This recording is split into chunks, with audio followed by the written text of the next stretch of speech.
What's up, Virgo? My name is Camille, and you are watching Millennial Tarot. Oh my god, I have a cold. Oh my god, embarrassing. Oh my god. Oh my god, Virgo.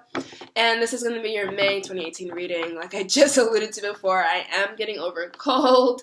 My ears are clogged, my throat is raspy, and things are flowing. But I wanted to get you your readings on time, May 1st, so that you know what's coming up for you. Just a quick little plug, I am doing private readings for $10 a question. So if you want to hit me up with something specific to you, I would be honored to help you and to give you any peace and clarity through that. But without further ado, let's get to your reading. 3-card spread, Rider-Waite Tarot deck, per usual.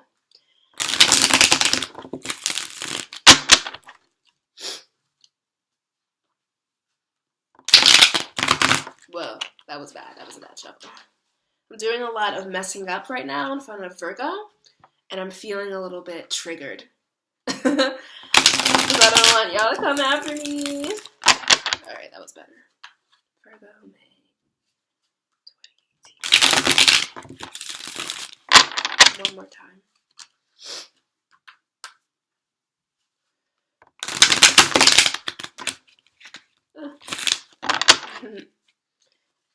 Virgo.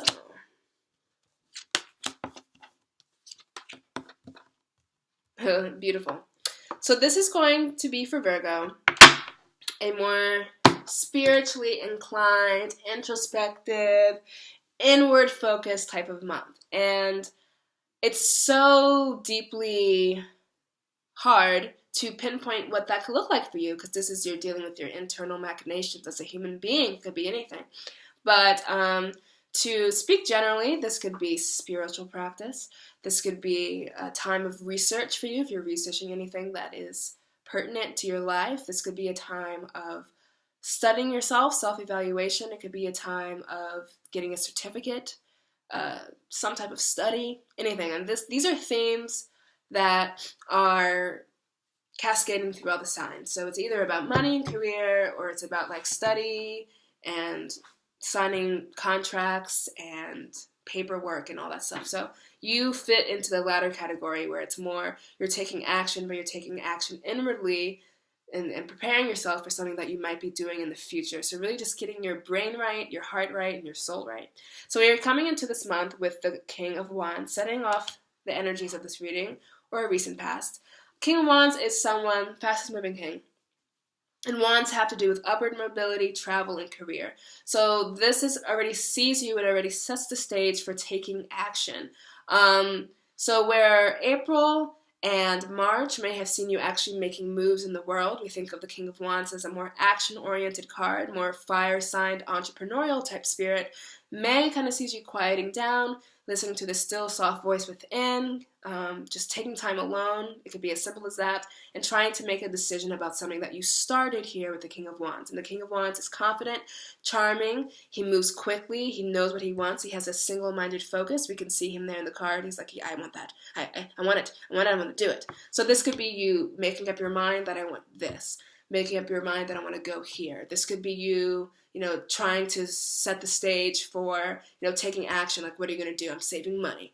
What are you going to do? I'm going to talk to this person. What are you going to do? I'm going to go buy that. All this stuff, like that's probably what you were doing up until now, up until May.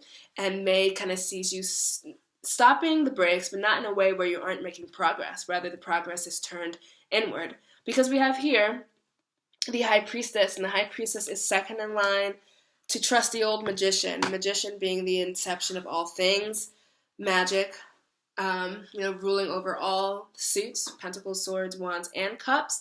And then the High Priestess being the divine information, the keeper of secrets, the keeper of information, inspiration, that eventually leads us to making a decision out in the physical world. And the High Priestess is here, she has her scroll, she has a very stern look on her face. So she's the keeper of knowledge. And the keeper of knowledge means both that there's someone, something that you have to go to, a book, a person, a study, a class, a retreat, a conference, whatever that looks like for you, Virgo. Very Virgo time. This is something that you will excel at, which is why all these cards are neutral and or positive.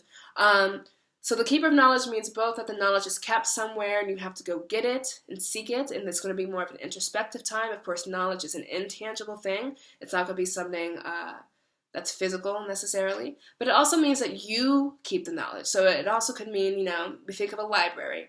And a library, little lesson, a library is where we go to get books, okay? No, but a library is where we can physically go to get information, right? But we also have a spiritual and psychic library, and things about ourselves, things about how we work, things about, our future that are within our soul, within our mind. And these are things that we can unearth when we meditate, when we sit quietly and look for signs, when we ask for signs, when we do more mindfulness, when we breathe, all this stuff, walking meditations, anything that's going to get you in line with your more spiritually attuned self. For some of you, that is where the knowledge that is being kept is going to be. So you are the keeper of knowledge that you don't even know of yet. But for others of you, it could be very literal. It could be like, I want to start a business. I'm going to read these books about starting a business, and then I'm going to think about it and then take action later. And the inception of the idea to want to start something, to want to move somewhere, to want to travel somewhere is what the King of Wands meant for you. It doesn't necessarily mean that you have been on the go, but just that you got that divine spark, wands being fire, and the passion and the drive. So this could be something, and it's something that's just beginning, because we move into the High Priestess and then just into the Four of Swords. If I didn't show you your spread, that's the end. So this is something very much in the beginning.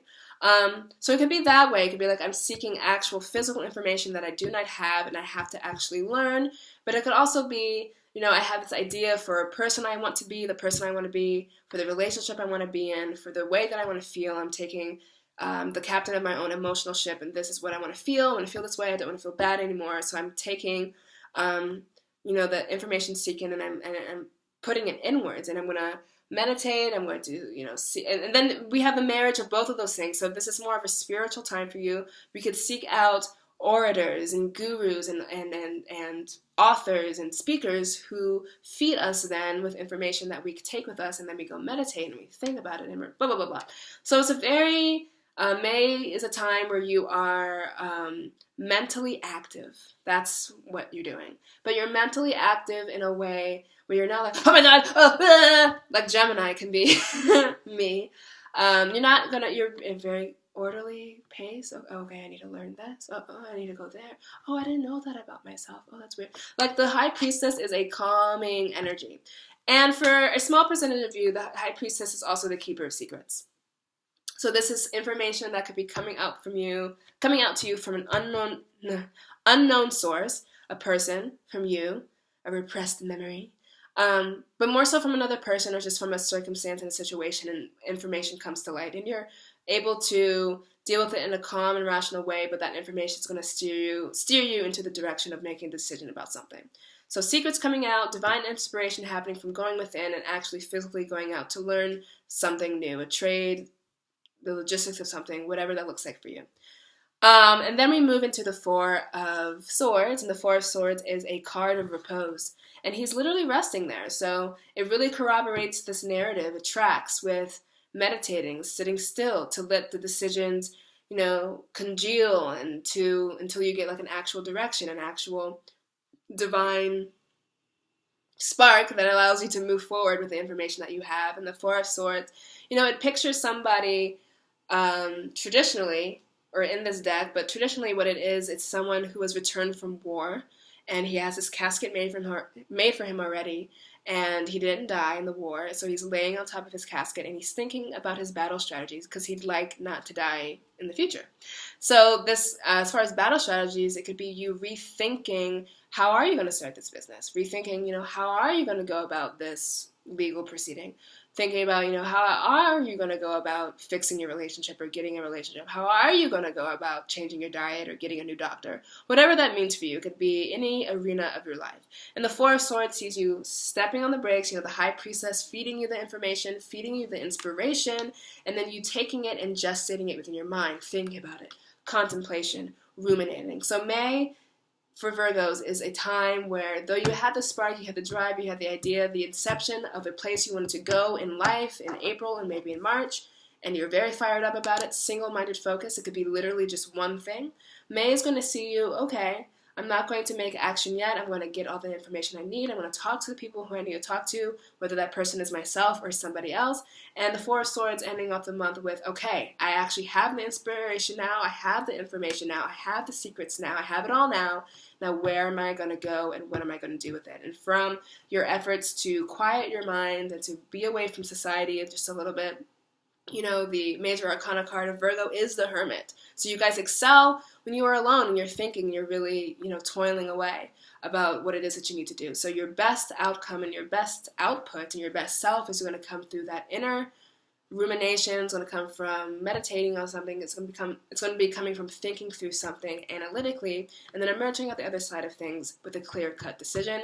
When we have a clear-cut decision, when we have a clear route, a clear address, we're able to get there quicker and faster. So, Virgo, that has been my reading for you. Of course, like I said before, if you need something more specific to your situation, I'd be happy to help. I will leave my information below, one email away. But until then, I hope you enjoy your May month of mental machinations and emerge in June having made your decision. And speaking of June, that is when I will see you next. Bye, Virgo.